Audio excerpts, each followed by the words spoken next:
Welcome to Husband Talking. Explore riveting tales of infidelity with us. Please subscribe and like to stay updated. Let's begin. It was a typical Wednesday afternoon for Men's Day at Pine Hills Country Club, where I had a weekly golf date with 3 of my friends. We had been golfing together every Wednesday from early March until September with very few breaks. Today turned out to be one of those rare breaks. Daniel, one of my buddies, gave me a call around 10 a.m. and said, "Hey man, bad news. Ethan and I can't make it for golf this afternoon. We've got to attend an urgent meeting to review some blueprint adjustments for the hospital expansion project." Both of them worked at the same architectural firm, and knowing Daniel, he wouldn't cancel on golf unless it was absolutely necessary. "Sorry for the last-minute heads-up," he added, "but we really don't have a choice. We have to be at that meeting." I assured him it was no big deal, no problem. Ryan and I will just have to find a couple of easy targets to take their money from. He chuckled. "I bet you're relieved we're skipping today. You'll hold on to some cash for once." We both said our goodbyes and agreed to meet up next week. I called Ryan, one of my best friends, and mentioned the circumstances to him. He said, "As long as Daniel and Ethan can't make it, why don't we take the afternoon off from golf too, so I can catch up on some projects at home? That will free up my Saturday for something else. I love to play golf, but I wouldn't miss it if we skipped one day either." So I agreed, but only after giving him some flack for the change in plans. We agreed to get in touch Thursday night to see if he and his wife, Olivia, and me and my wife, Emma, could connect sometime over the weekend for cocktails or dinner or both. I headed home after lunch, hoping that Emma and I could do something together for the afternoon. When I drove into the garage, her car wasn't there, and I cursed myself for not calling her as soon as I knew about the change of plans. Oh well, I thought, as long as she isn't home, I might as well make the best of it and do some of the honeydew projects that I had on my list too. I went into the house and looked around for a note from her, but there was none. I also checked the answering machine, and there were no messages on it, so I had no clue where she was. Then I remembered we had caller ID that saved the last 25 calls we received. So I looked at the history to see if there was any clue as to where she was. To my surprise, the last 3 calls were from a number I recognized. They were from James' phone. I knew James because, for a couple of years, he was part of our foursome. He quit playing golf about a year ago because he had a problem with his back, but he had not left the country club. He was still a social member, and I saw him there on occasion after he quit golfing. Daniel got Ethan, a guy he worked with, to play with us in his place. James was one of Daniel's friends, but I knew him too. I looked back to Tuesday's calls, and there were 2 calls from James' phone then also. I checked back over the entire 25 saved numbers, and 19 of them were calls from James' phone. I knew that Emma did not get along that well with James' wife, so I couldn't imagine why she would have been talking to her. I was bewildered. Just what was going on here? I decided to call Emma on her cell phone, and when she answered, I asked her, "Hi, honey. What's happening?" She said, "Nothing much. I was just vacuuming the living room. What's up with you?" Now I was standing in the kitchen, and I didn't hear the vacuum cleaner running and was pretty sure she wasn't in there since her car wasn't home. But I did walk in there just to be sure. No, she wasn't in there. I told her, "Not much here either. The guys all had other things to do today, so we're not golfing. I thought maybe I would come home and catch up on some of the honeydew projects. They'll see you in a little while." She said, "Oh, okay. But I might not be there when you get home. I have to run to the store to pick up a few things." She sure was thinking fast on her feet if she was on her feet. I am not without my own wits either, so I suggested that I could stop at the store for her as long as it was on my way home. She hesitated a moment but then said, "Okay, that will be great. What is it you need?" I asked. "Just a minute, I have to go get my list." Damn. I married one smart and obviously devious woman. "Pick up some milk, eggs, paper towels, and some steaks for Saturday night. Oh, and maybe some dessert in case we have company," she added. "Okay, bye honey," I said. "They'll see you in a little while," she said. Goodbye. I figured I better get out of there for a while to see what happened. She obviously wasn't home now, but would she get back here in a few minutes? I just needed to get away and think this through. I got in my car and drove to the store but didn't go right in. I sat there thinking for a while first. Emma and I had been married for almost 4 years. We didn't have any children, but we're thinking about having a couple sometime in the near future. I was 33 and she was 29, and we had met about 6 years ago after I had gotten out of the Navy. We were both in college at Michigan State University, she a freshman and I finishing up my last 2 years. We met and dated off and on for almost a year, then pretty steadily for a year. After I graduated, we were married, and she has continued to go to school part-time to finish up her bachelor's degree and get her master's degree. She's almost finished but has been taking the summer off this year.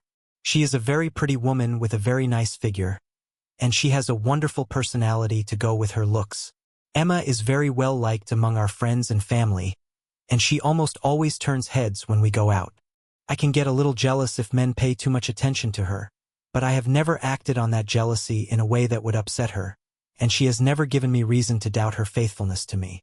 Emma was my love, my very best friend, my confidant, my life. Ever since we had been dating steadily, I thought our minds and hearts were melded together. I could sense her feelings and she mine. I could smell her fears and she mine. I could feel her heartbeat quicken when I looked at her, and she could feel the desire in me when she walked past me and I watched her go. There were lots of unspoken messages that flowed between the two of us on a daily basis. We just knew each other so well and were bound together so tightly that we were truly one. What could have happened here? I never knew Emma to lie to me ever, and I couldn't see any reason for it now except that she was up to something I wouldn't like very much. I knew she didn't like Jameis' wife all that much, but there were lots of calls from his number. If it wasn't Jameis' wife, then was it James? Then it hit me. At the last country club social event about 2 months ago, he had been dancing a lot with Emma. At the time, I was a bit jealous because she seemed to be enjoying his attention way too much, but I let it slide because he and I were friends and had been close because of the golf matches. As I thought about that, I recalled that we had had a bit of an argument that morning, and she was still upset with me when I got home from work. I don't even remember what the argument was about, but she was rather mad. It also dawned on me that the connection between her and me that I just mentioned hasn't been as strong the last couple of months. Had I been lulled into thinking everything was still the same? Obviously I had, but now I knew that something was going on, and I was going to get to the bottom of it. I went into the store, bought the groceries we needed, and headed home. When I got there, Emma was just getting out of the shower and told me, "I just finished cleaning the house and thought I would get cleaned up myself. Thanks for getting the stuff from the store. Why don't you put it away, and I will be down in a little bit." I have never been one to sidestep problems. I guess my Navy training has taught me to face life head-on and without hesitation. So, when she came downstairs, I asked her to sit down because I had something I wanted to discuss with her. I said, "Emma, you are my wife, my love, my lover, and my very best friend in the whole world. I have been here for you and you for me since we started to date steadily. You were the one person I turned to when I needed a rock to stand on, and I hope you feel the same way." I looked into her eyes and could see a tear start to form. I continued, "I have to tell you, for the last couple of months I feel like there is a wall being built in our relationship, and that wall has shut me out from your inner self, and I don't like it at all. Have I done something that created that wall?" I saw her shaking her head, but no words came from her lips. I continued, "Please talk to me, Emma, and let me know what is happening to us. I can't bear to have us grow apart like this." She had a tear running down her cheek now, and she looked down at her feet and said, "Lucas, I don't know why you feel there is a wall being built between us. I love you, and I know you love me.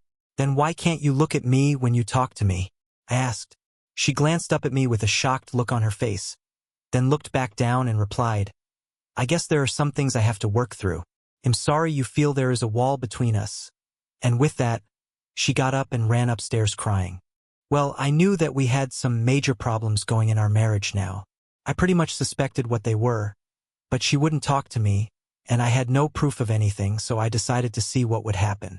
I walked up to the bedroom and talked to her through the bedroom door.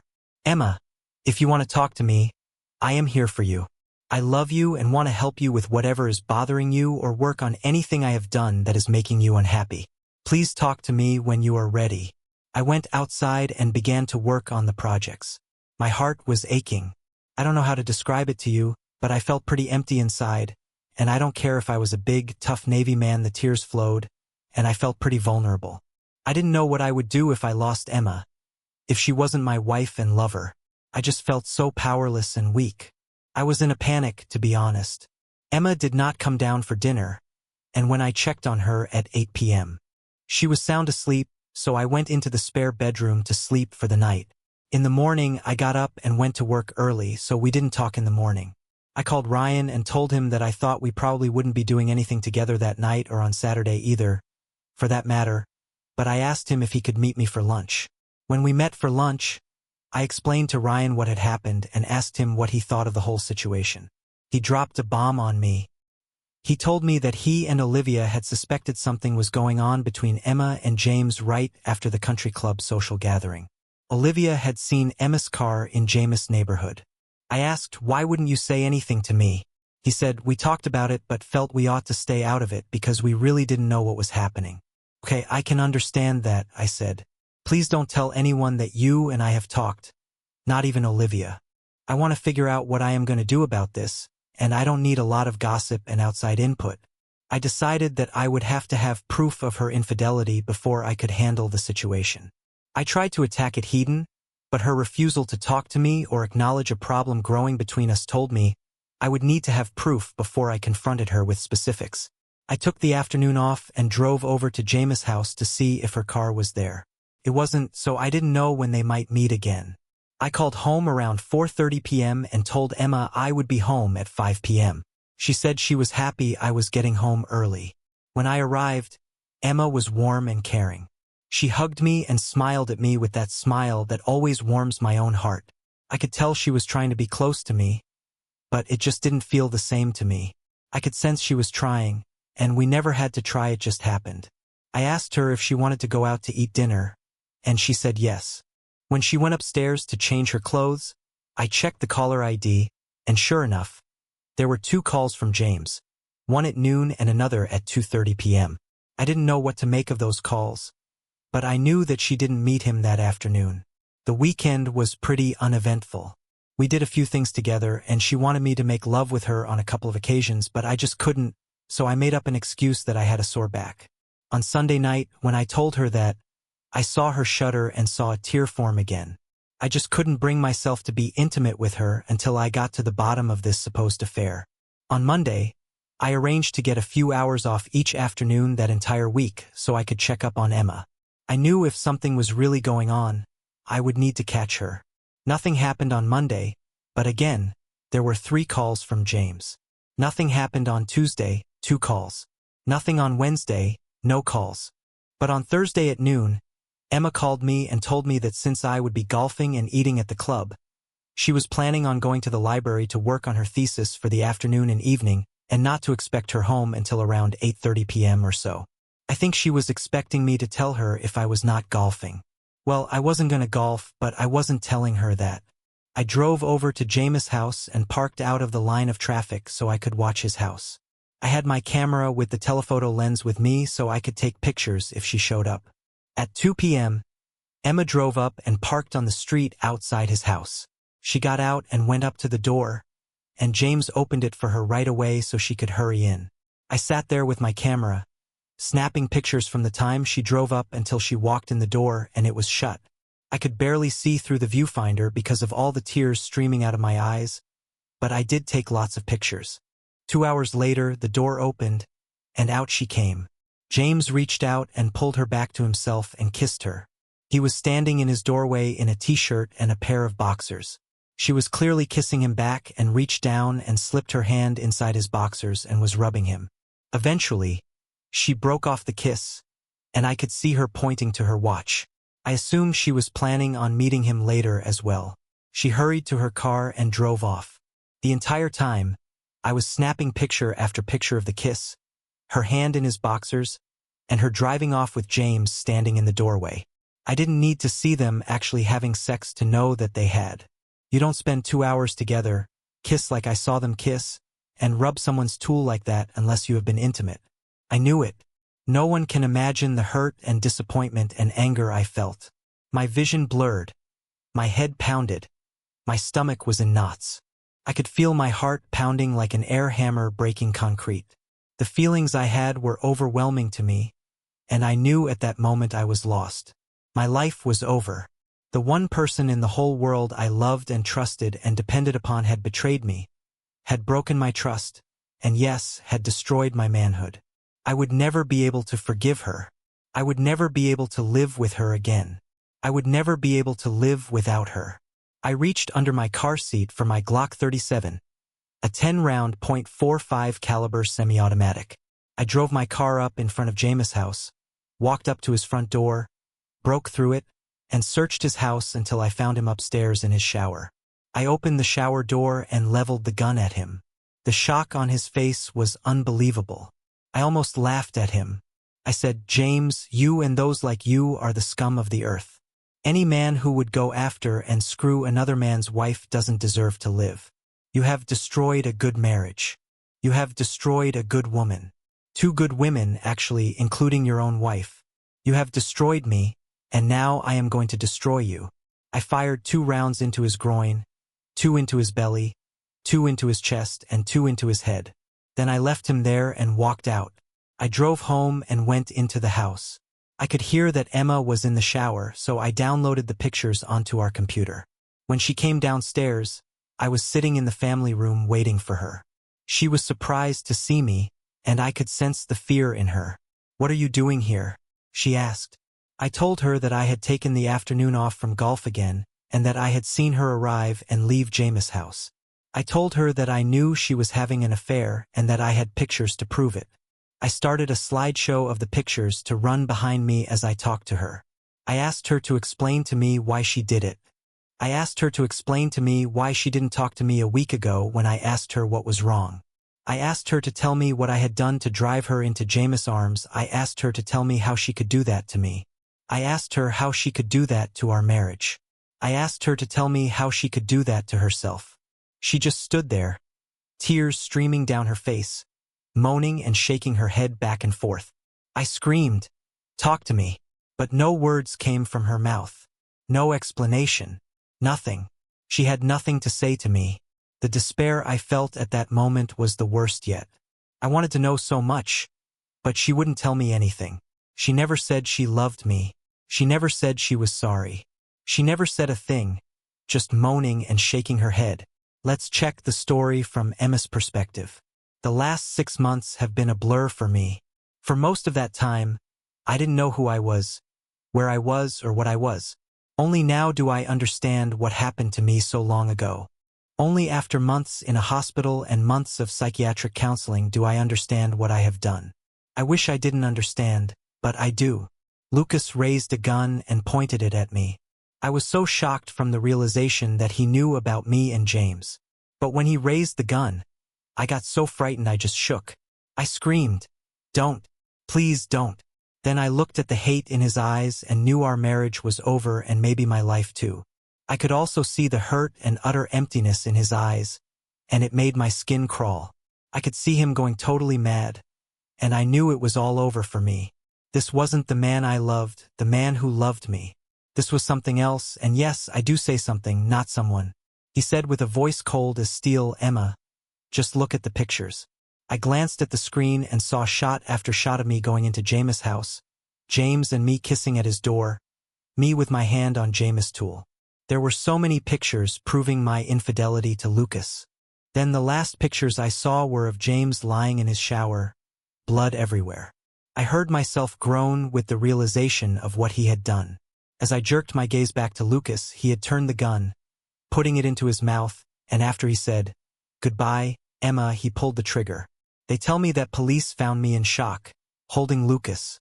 They tell me that gunshots had been heard at James' house, and someone got the license number of the car that drove away. They tell me that they knew it was our car and were already on the way over to our house. They tell me that I wouldn't let go of Lucas for them to take him away. They tell me that I had snapped mentally, and nothing that was said or done for me would bring me out of it. They tell me that they took me to the hospital and admitted me. They tell me so many things because I cannot remember much at all what happened from then until now. I do remember what happened before that day, and now, 6 months later, I remember that Lucas and I had fought, though I don't recall what it was about, and I was pissed at him. We went to the party at the club, and I was just going to make his life miserable. It so happened that James asked me to dance with him, so I thought, why not? I will use this to make Lucas pay. Oh, James was slick, I will give him that, and he had me going almost instantly with his compliments. He told me how lovely I was. Now, what woman doesn't like to hear that? He told me that I was the prettiest woman at the club that night, and I was just so excited to hear that. He told me that he always wanted to spend time with me because I was so sweet, so smart, and so sexy. How could I resist such charm? I could have, but I was pissed at Lucas and didn't want to. I kept encouraging James, and I could see that Lucas was upset, but he didn't do a thing about it. Some sick thing in my mind told me a lie at that moment. Told me that Lucas really didn't care, so why should I? Oh, what a lie that was. But I bought those thoughts so completely that when James called me the next Thursday, I bought it all and agreed to have lunch with him. We had a pretty intense conversation during lunch about us. James told me he would like to make love to such a beautiful woman, and even though I blushed, even though I knew it would be wrong, even though I felt it would betray the only man I loved, I was too weak to resist his charm. After all, I had convinced myself that Lucas didn't care about me, that anything I did to him he had deserved. The next thing I knew, we were in James' house and were kissing passionately. He was a very good kisser, and I could feel myself getting hotter and hotter, wetter and wetter. I did nothing to resist when his hands slid down my body. I liked the way it felt to have him caress me, kiss me. I needed that so badly. By this time, there was no stopping it. Soon we were both naked, and yes, we did everything I should have only done with my husband. We made love to each other with our mouths for a couple of hours before he actually entered me. Oh, it was so hot. I will never forget that first time with James. I have never been so turned on in my entire life, and when he pushed himself into me, it felt like a hot poker was being inserted into me. It had me burning in an instant, and I could hear myself begging him to screw me senseless. And that is exactly what he did. He drilled me and drilled me like no one, not even Lucas, had ever drilled me. I didn't even try to count the number of times I came that afternoon, many while he pleasured me orally and many more being used by his tool. Oh yes, he used me for his pleasure, but in doing so had pleasured me like I had never been pleasured before. I have to tell you, I loved it.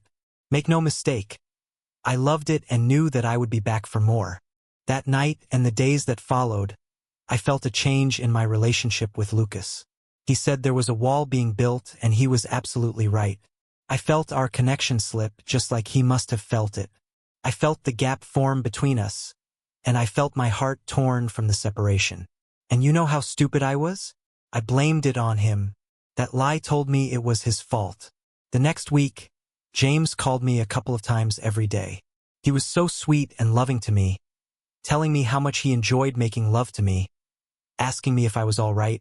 He was perfect, and when he suggested we get together again on Thursday, I agreed without a qualm. It was Lucas' own fault for not caring about me. Well, we met every Thursday afternoon from then until the night that Lucas confronted me. I loved every minute of the time with James. The sex was great, and I thought he would wear me out with orgasms because I had so many each time we were together. I made a point of only having sex with Lucas when he absolutely insisted, and each time I would tell myself James did me better. I could feel that wall growing between Lucas and myself and didn't care. Then he confronted me. He told me how much he loved me, how much I meant to him, and what a huge part of his life was tied to me. He told me I was his very best friend, his love and lover. He told me I was his rock. He begged me to tell him if he had done something wrong, something to build that wall. He pleaded with me to let him back into myself. In that instant, I knew my lie to myself caused me to hurt the only man I loved. I knew I had built the wall, not him. I knew I had betrayed every good thing he felt about me. I was not his love. I was not his lover. I wasn't his best friend, and I was not a rock. I was a cheater, a whore who gave herself to another man, a liar who stopped at nothing to hide her guilt and shame. At that moment, I knew just what I was, and I couldn't bear to be there with him. I ran up to the bedroom and cried until I fell asleep crying. The next morning, Lucas was gone already when I woke up. When he came home that night, I did everything I could to prove to him that I loved him and cared for him. I could tell that the connection between us wasn't there, not like it had been before, but I tried so hard to be the same. I failed. I could sense it in Lucas. I didn't think he knew about James. I thought he just knew there was a wall between us, but I never dreamed he would have found out about James. I should have known better, but I didn't. On Monday, James started calling just like he had all those weeks before. He called me a couple of times or more a day most days, but I told him that I would not be meeting with him anymore. He was surprised and didn't understand. Finally, I agreed to meet with him one last time to explain it all to him and break it off. I went to his house again, and yes, we did have sex. It wasn't the same as all those other times. I did have a couple of orgasms just because of the intensity of the sexual activity, but it wasn't the same because I knew it wasn't Lucas' fault. I knew I was cheating on a man who loved me more than anyone else could. I knew I was a betraying wife, and I just didn't get off on it like I had before. I told James the first was sorry, but I couldn't continue our affair and to please not call me anymore. He smiled and told me he understood and that he wouldn't be a problem for me. He told me he loved me and would always care for me. He was as sweet as ever, and truthfully, I loved a part of him too, and I didn't want him to be hurt either. As I was leaving, he grabbed me and pulled me to himself and told me how wonderful a lover I was. Instinctively, after 2 months of intimacy, my hand drifted down and into his boxers, and I rubbed his tool one last time. I broke off the kiss and ran to my car to go home and wait for Lucas. When I got home, I went to shower and clean myself up. I was going to fix myself all up for when Lucas got home. I was going to start this night to tear down the wall that was built between us. I would rebuild the connection between us. We would be the same as we had been before. But when I went downstairs after my shower to get some clothes out of the dryer, Lucas was sitting at the computer waiting for me. He told me he knew about James. He asked me so many questions about why I had done such a horrible thing to him, to our marriage, to myself, but I couldn't speak. I had done everything I could up to that point to start back to where we used to be. He found out. Now, nothing I did could make it right. He found out. That is all I could think. And I couldn't say a word. I just stood there with tears streaming down my face. I just stood there moaning and shaking my head back and forth. He screamed at me, "Talk to me," but no words came out of my mouth. I was in shock, I know, but it was soon to get worse. He told me, "Look at the pictures." When I did, I saw them all right up to the point of James lying dead in his shower. When I glanced back at Lucas, I first saw the gun. Soon it was over. He was dead. The next thing I remember is a couple of weeks ago in the hospital. Oh, there is some healing going on in my mind. Everyone believes I have made great strides in getting myself back on track. They have talked about letting me go off on my own for some outings. They tell me that after a few more weeks, I probably could go to an assisted living home and then eventually be able to have my own home. I am healed enough to understand that my reaction needs to be positive in order for me to be on my own, and I will do everything I can to heal this broken woman. But you must know that once I am free, I will end the torture I have to endure. The torture of knowing that I killed Lucas. I killed our love. I killed our friendship. I killed everything I had in life worth living for. I know I cannot endure that torture forever. I will have to end it. Now for the second story. I looked at my reflection in the mirror, straightened my tie, and pulled it a little more snugly around my neck. I smiled, making sure my teeth were clean and no lingering piece of something or other was there to mar my visage. To my image, I said, "Mark, my man, you look marvelous." I nodded once to myself, impressed at my own cleverness, stepped back, picked up my wallet, watched a clean handkerchief, and then, as ready as I would ever be, walked downstairs to the kitchen. I smelled coffee as I strolled in and reached for a cup as I passed the counter where they were kept on a small rack. Coffee smells good. I really need a cup before I have to do this thing. This thing was a meeting I really didn't want to have with a vendor I disliked immensely, but he was a necessary evil and I had little choice. It was first thing, so at least the rest of the day would be tolerable. I didn't hate my job, but it was really boring. I needed a change, and if something didn't happen soon, I was going to make my own change. I was speaking to Sophia, my wife of 19 years and the love of my life. Actually, her name was Catherine, but everyone called her Sophia. That came from a little sister who couldn't pronounce her name, and Sophia is what came out. It stuck. We had a son, Noah, who left for college a month ago, leaving the house an empty nest. At least that's what they called it when the last or only child left the home. Why, I had no idea. Sophia and I would still be here, and we counted for something, or at least I felt we did. But hey, who understood those witticisms that everyone said when they didn't know what else to say? I directed my attention to my quiet wife. Have any plans of your own today? I should be home on time, and I thought maybe we could go out to dinner tonight, save you having to fix anything, and we haven't done that for a while. Might be fun. I threw it out, expecting her to turn it down as usual. No, I don't have any real plans, but I might go do some shopping, check out some shops, anything like that. And no to the dinner. They'll be too tired anyway. They'll just call for some takeout. I looked at her, not the least bit surprised by her answer. She was not even looking at me, and probably hadn't even when I came in or spoke first. She hadn't been looking at me for some time now, longer than I could remember. Well, I didn't expect you would go for it, but I wanted to ask. Takeout is fine. It's something you've gotten very good at preparing. That was a sarcastic and mean response, but it was also true. I knew I could say it, however, since it would be too much trouble for her to respond in anything other than an apathetic word or two. As I waited, I was proved correct when she simply looked up for a second and then back down, ignoring me. Her response was typical and what I expected. It was the pattern I had learned to live with, one that began long before today. It began sometime before Noah left for college and had nothing to do with the empty nest syndrome that Art, my friend and resident amateur shrink, kept telling me was the cause. Sophia had changed a lot in just a short time. Short in that we had been happily married for those 19 years, and we dated a year before that.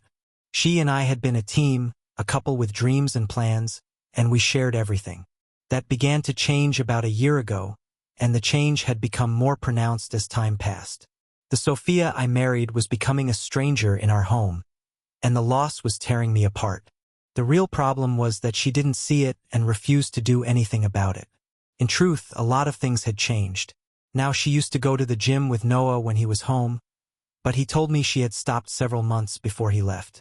She still looked trim and buff, but it was beginning to be obvious that she was starting to slip around the waist, and I could see just a little bit of a tummy beginning.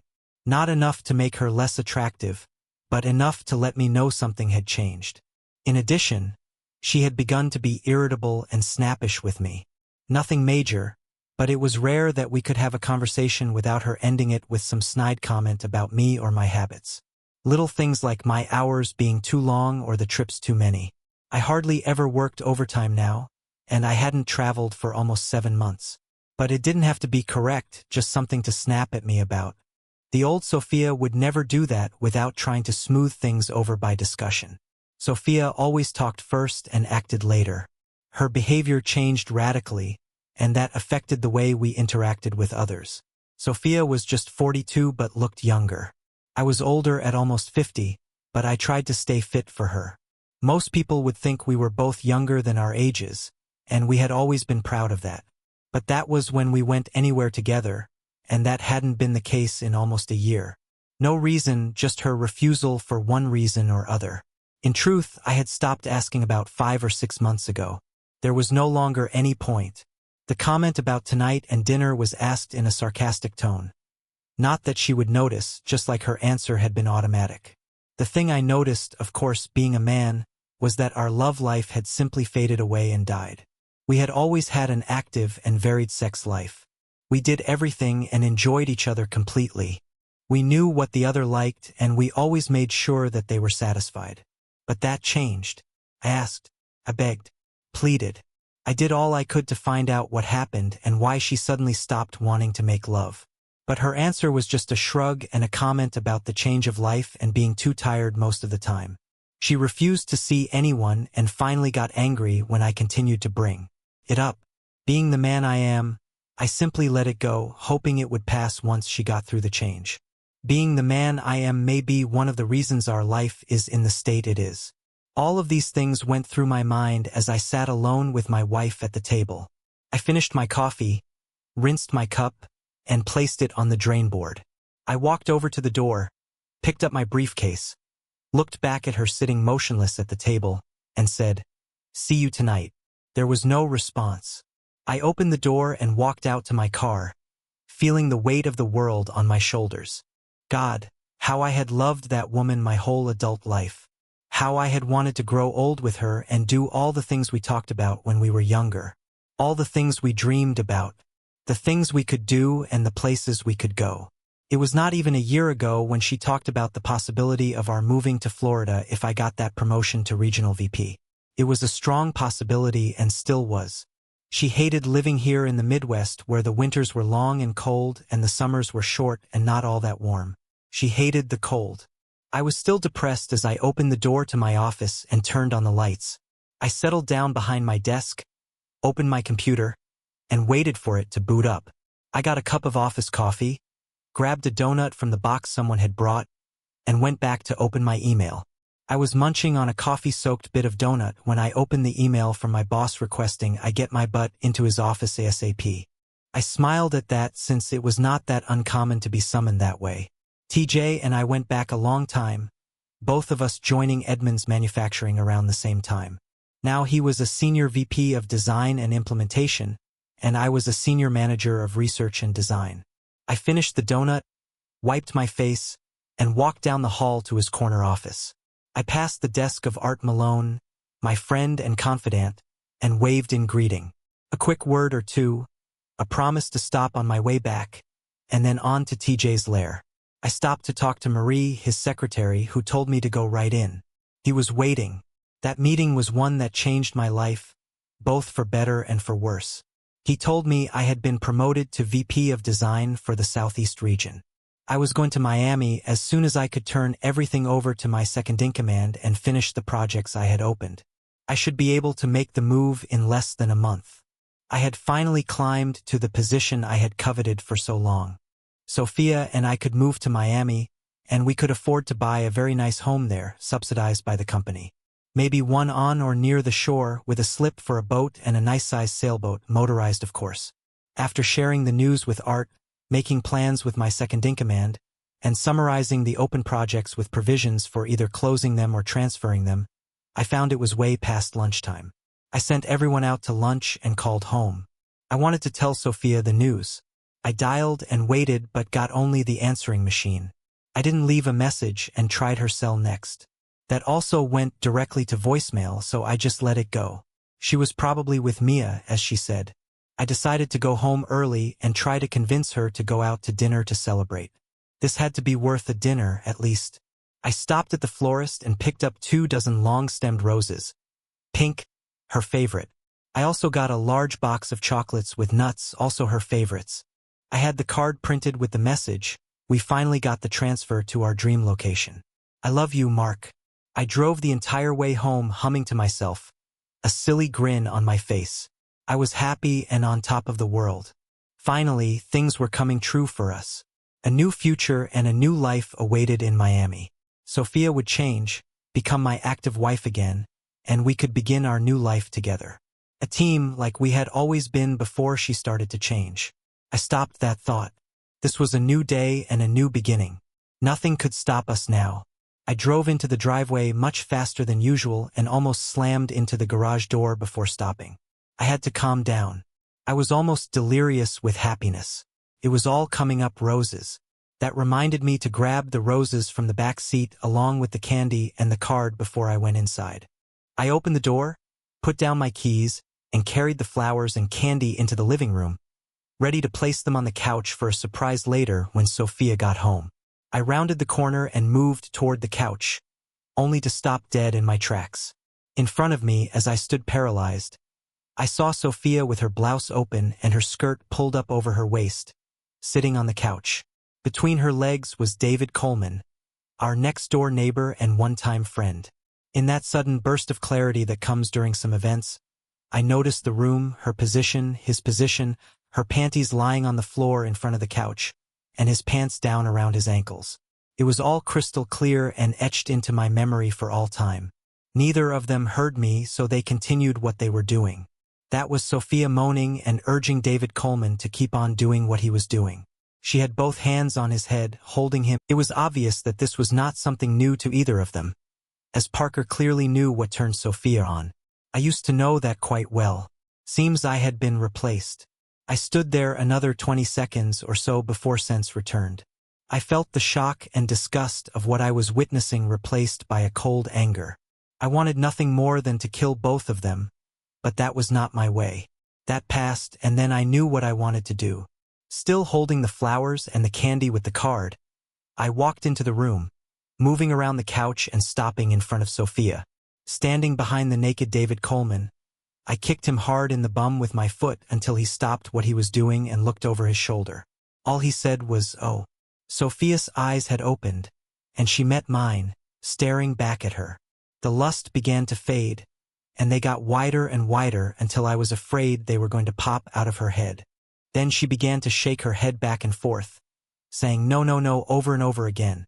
She realized her position and began pushing Bill's head away at the same time he was trying to pull back. The result had him sitting on his back in front of me, almost sitting on my shoes.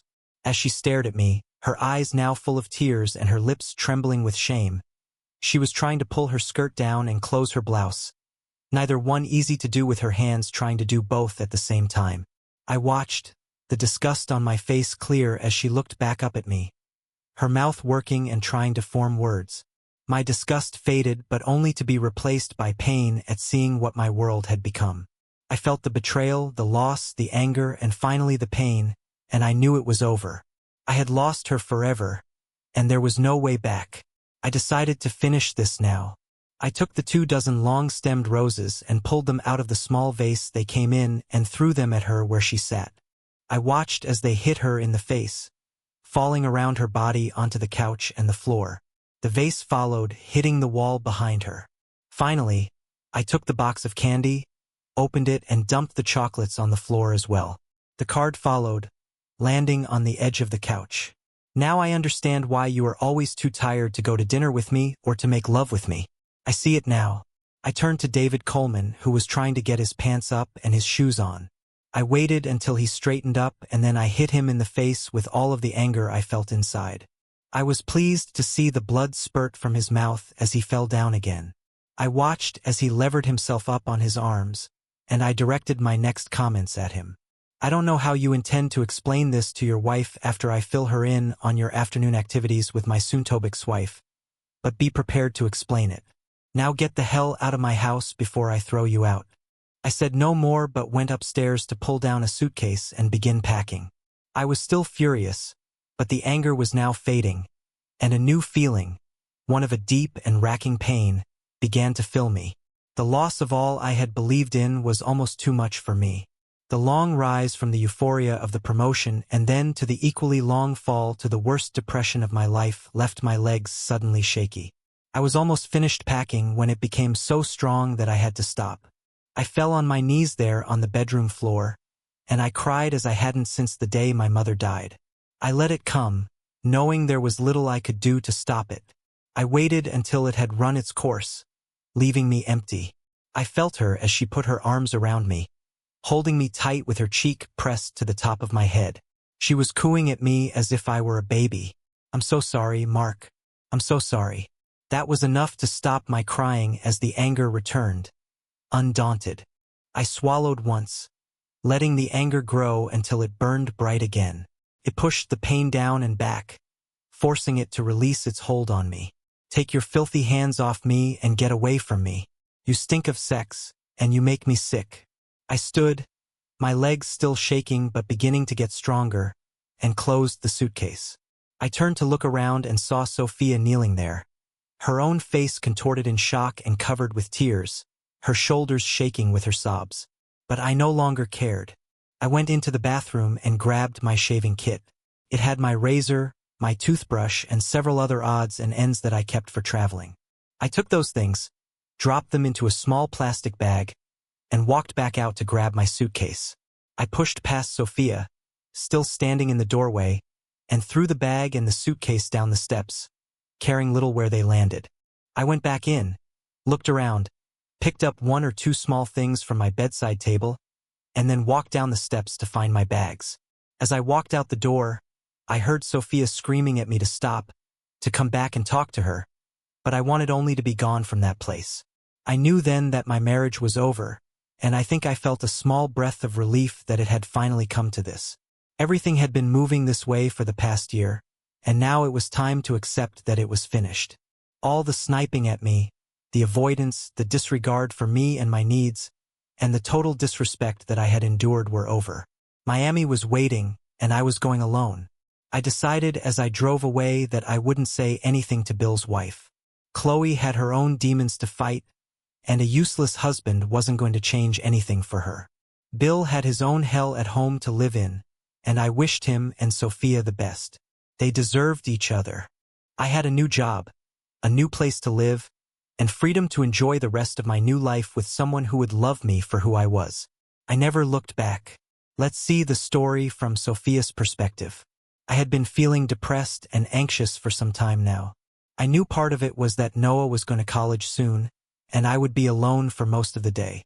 Then part of it was the beginning of that time in a woman's life before menopause when she begins to believe that she is no longer young and beautiful and alive to all life has to offer. My world had been Mark and Noah and the house and the things I could do to make their world a pleasant and safe place for so long now that the fear of losing all that was almost a sickness. Most of all, I was feeling very strange a lot of the time. Nothing I could put my finger on or something I could tell a doctor about, just a strange feeling that something was wrong. I felt off, not myself, and I was beginning to become worried about it. I hesitated to talk to Mark about it, knowing he would try to get me to go for help somewhere. He was a man, and all he could think was to try to fix things. I didn't want things fixed, I just wanted to be left alone to take care of myself. Nothing needed fixing. He had already talked to me about my unwillingness to go out or do things and the death of our love life, something I had little or no interest in now, but for the life of me I didn't know why. I used to love making love with my husband, and nothing happened to change that.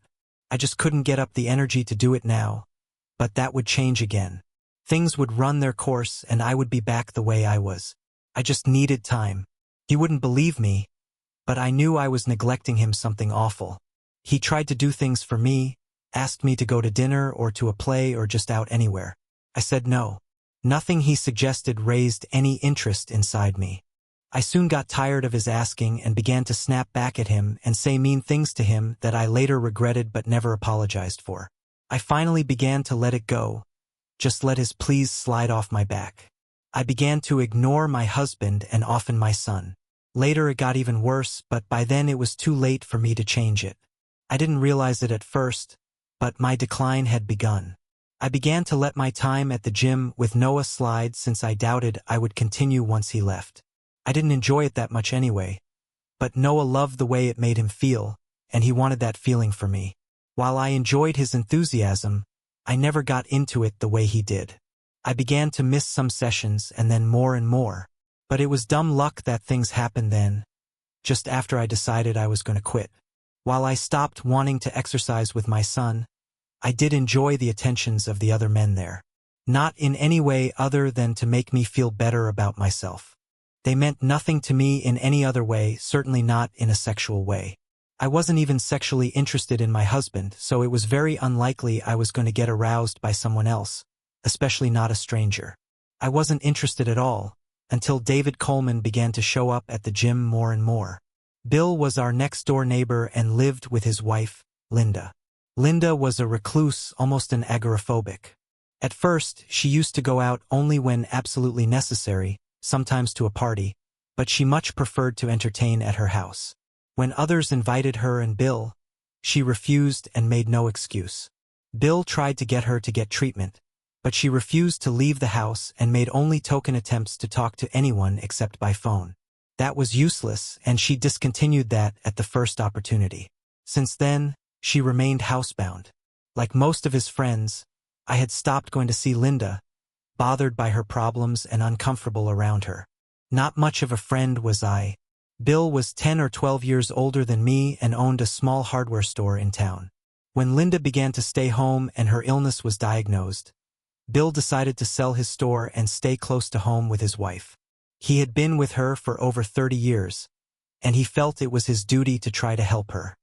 He did all he could for her, but she continued to get worse and finally refused to leave the house except for a doctor's appointment or some emergency. Those also became rare, and finally she left not at all. We began to talk during our breaks at the gym, and I learned more about him and Linda. I apologized for not visiting Linda more, but he simply said he understood. He told me all of their story, and I found myself feeling sympathy for him. My heart melted at the sadness I saw in him. I wanted to help him, but all I could do was let him talk. I listened and became more and more sorry for him. I wished there were more I could do to help, but I was helpless to change anything for him. I found Bill to be a charming man and, once I noticed, a very well-built man with a good body and a flat stomach. I also have to admit, I noticed a nice bulge in the tight gym shorts he wore. I especially noticed that it got bigger after he had spent some time talking to me. That started some thoughts in my head that had been missing for some time. The only real problem with that was that when Bill was out of my sight, so were those thoughts. My husband didn't cause them to reoccur in the evenings, and they lay dormant until I saw Bill again at the gym. Those thoughts got me to thinking. The next time Bill and I were together watching Noah work out, I got up my courage and asked him about his love life with Linda. He seemed embarrassed at first but finally told me that there was no love life anymore. Linda had no interest and refused him whenever he made an attempt. She got angry if he tried and called him names if he persisted. He had finally given up and no longer considered her a wife except in name only, but he was too much of a man to divorce a sick and needy woman, especially when he had loved her for so long. That night at home, I made my decision. I knew what I could do to help Bill and, at the same time, help myself. In my own mind, it was so clear. If only Bill could arouse those feelings in me, and if Bill was forced into chastity by a frigid wife, then I could help both of us at the same time. It was so simple. I would offer to have sex with Bill for his satisfaction as well as mine since I couldn't become aroused by my husband, and he couldn't satisfy his cravings with his wife. It was a perfect solution to our problems. It was so clear to me at that point in my life, so very simple. At no time did I consider what I was going to do as cheating on my husband. I couldn't get aroused by my husband, so I was not meeting his needs, and he couldn't meet mine, so in my own mind, I thought that this way I could regain my own desires and maybe they would carry over into my marriage bed. That would be a good thing for Mark, wouldn't it? Bill could get some satisfaction with my body, and that would be a good thing for him. Hopefully, I was going to get some satisfaction from Bill. Gauging from the way his pants bulged out when he was talking to me, it seemed to me to be a clear win-win situation. With that thought, it was settled. The following day, I went to the gym with Noah, and Bill was already there. I watched him work out, admiring his body as it glistened with his sweat. I wanted to reach out and rub those shining wet muscles and feel that bulge in his trunk so badly that I felt things I hadn't felt in months, perhaps even years. I was horny. I was actually getting turned on by watching Bill's body. God, I knew that I had made the right decision. Once he was through with his workout, I talked to Bill and told him what I had decided. He listened, his mouth curved up in a wide smile, and he actually blushed. He was almost comically grateful and said he had wanted to make a move on me for months but was afraid to do so, fearing it would ruin our friendship. He had some reservations about doing this behind Mark's back, but I explained our lack of lovemaking, and he seemed to accept that. Actually, Bill would have accepted anything I told him just to get into my pants. I understood that. I knew men and Bill was all man. We made plans for the first time to meet at my house. Bill would tell Linda he had to go somewhere, drive around the block, park his car, and walk through the back gate and into the house. No one could see him once he entered the yard, and no one would be interested in him anyway. Mark would be at work as usual. Noah was going to be gone all day on a trip to one of the local colleges with his senior class, so I would be alone. I waited in the kitchen, watching the backyard that morning until I saw him come in, close the gate, and almost run to the back door. I held the door open, and he came in without slowing down. It wasn't until he stopped and turned that he noticed I had on only a robe. I stood there, grinning at him, and when his breathing had slowed, I untied the belt, letting the robe fall open. Underneath, I was naked. He let out a groan, almost a sob, as his eyes roved over my naked body. I admit to being turned on by his admiration, and I pushed the robe from my shoulders, letting it fall to the floor. I stood there, naked and fully exposed to this man who was my neighbor and Mark's friend. I let him devour me with his eyes, feeling no shame and no regret. He waited only seconds before walking over to me, pulling my body against his and pressing his mouth over mine. He was not gentle, and that turned me on even more. I accepted his tongue into my mouth, my own meeting and dueling with his. It did not take long before I heard myself screaming at him to do me harder and harder, and he answered with a growl of pure primal lust. I was almost unconscious from the sheer pleasure. We came down together, both of us spent and sated. I let my legs relax and fall to the floor as Bill lowered my body back down. I moved back to the bathroom. Bill watched me go, his own pants laying on the floor beside him. I closed the door and let everything inside begin to seep out of me. I then cleaned what I could with toilet paper until I felt clean enough to put my clothes back on. I would shower later, but for now I was okay. I walked back out to find Bill dressed again and sitting at the table, looking cautiously at me. I smiled, walked over to kiss his cheek, and sat down opposite him. "Thank you, Bill. That was more than I could hope for. You were wonderful and I enjoyed it very much. I hope this is just the first of many times we can help each other." "No, please, thank you, Sophia. I never expected that to happen. I have never climaxed so hard in my life. You are a wonderful lover, and I agree that this should be only the first of many. Do you think we could do this again tomorrow at the same time?" "I think we can. Noah will be in school, and we can make it upstairs to the bedroom the next time." This time was too quick, but it was wonderful. I think we can be more comfortable in bed. We can take more time to get to know each other and find ways to make the other happy. That was the beginning of our affair, which continued almost daily until the end of the school year. After that, we were more careful, and the frequency began to decrease until we got together once or twice a week and sometimes less. Bill was still a wonderful lover, and I enjoyed our time together. The only problem was that nothing I did carried over into my husband's bed. I still had no desire to make love with him, and I felt nothing I was doing was wrong. I knew that I was not thinking correctly, but I didn't care. I didn't want to give up Bill, and I didn't want to make love with my husband Mark. As a matter of fact, I got angry at Mark because he couldn't turn me on like Bill. The one thing I knew was that I didn't love Bill, and the thought of living with him was not one I would ever entertain. I loved Mark. That was a surprise that I wasn't even aware of until it was too late. But I did know that in my heart, and although it didn't stop me from doing what I was doing with Bill, it kept me feeling safe knowing I had the love of my husband Mark to fall back on. Funny that I never doubted that.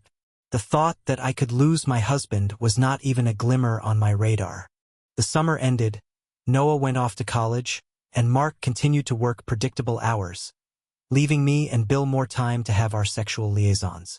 Things were slowly ending with Bill, and we both knew it, but we still got together as often as we could. We sometimes just did oral for each other, the effort of full sex not worth our time. I loved the way Bill did it and often just let him go at me as long as he liked. I would blow him if he asked, but I didn't really enjoy it very much. He seemed content to do me, and I let him. That's what he was doing when Mark walked in and caught us. In retrospect, I remember it like it was just an hour ago. I was sitting on the couch in the living room, my blouse open where Bill had been fondling my body. He had pushed me back, dropped to his knees, and lifted my skirt up to my waist.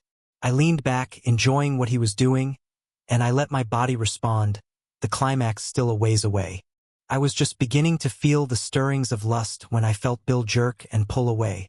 I opened my eyes, and as the lust died, I stared into the eyes of my husband Mark standing there. Now, as I look back on it, certain things remain clear and precise. The first time I looked into his eyes, I saw disgust and anger.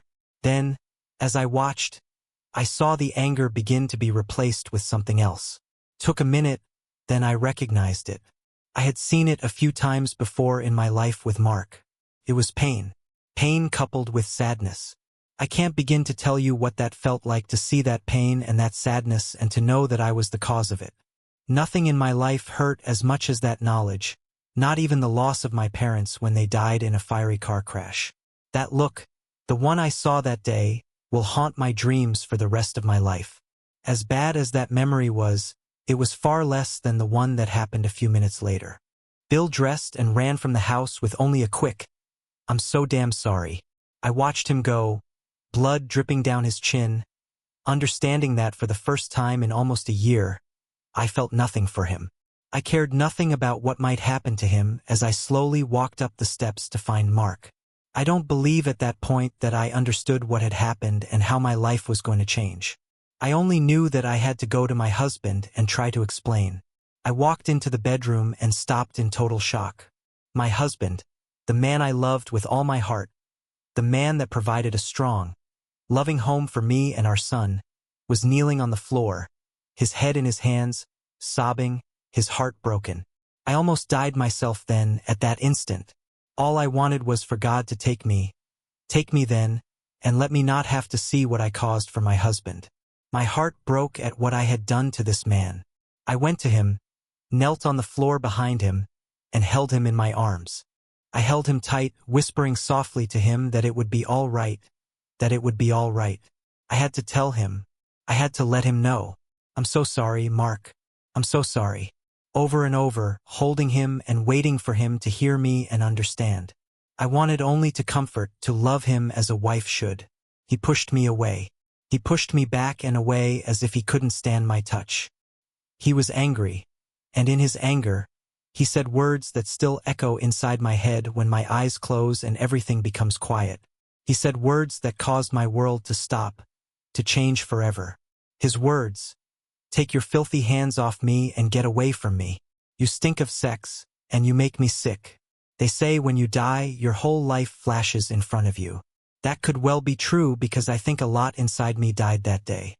But my whole life didn't flash in front of my eyes, just the things I lost.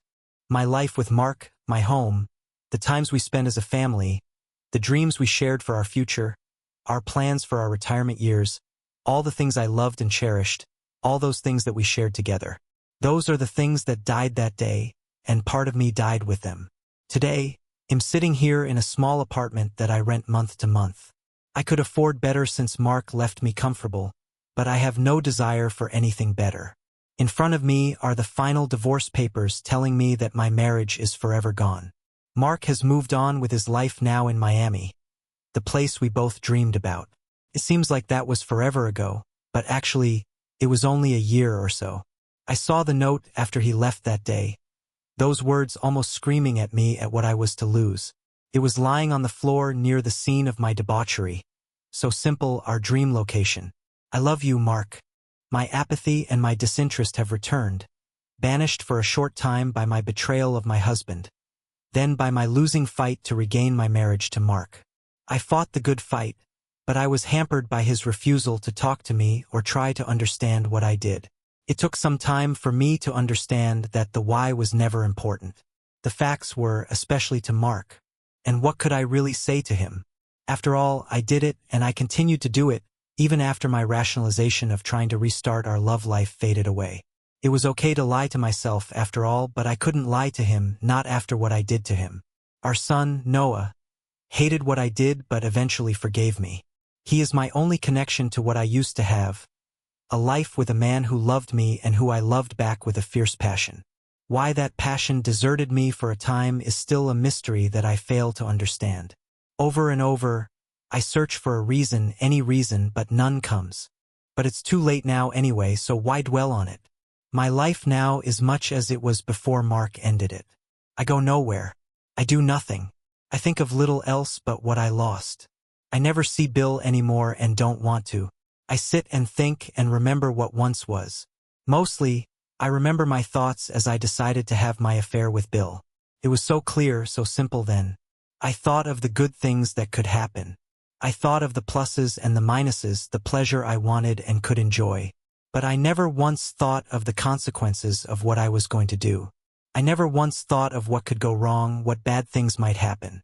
I thought of everything that I could gain from it, but never once did I think of what I might lose. Thanks for watching. What would you do if you were in their shoes? Let me know in the comments, and don't forget to like and subscribe for more stories.